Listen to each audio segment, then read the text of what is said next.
ಪ್ರೀತಿಯ ರಥದಲ್ಲಿ ಹೊರಡೋ ಮೆರವಣಿಗೆಯಲ್ಲಿ ನಮ್ಮಿಬ್ಬರಿಗೆ ತಾನೇ ಅವಕಾಶ.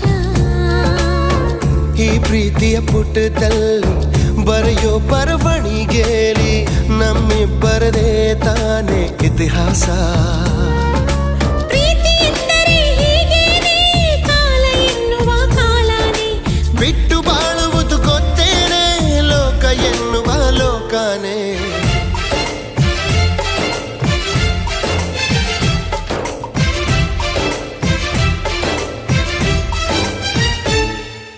ನಿನ್ನಾಣೆ ನಿನ್ನಾಣೆ ಪ್ರೀತಿ ದೇವತೆ ನಿನ್ನಾಣೆ, ನೀನಿಲ್ದೆ ನಾನೆಲ್ಲ ದೇವರಾಣೆ.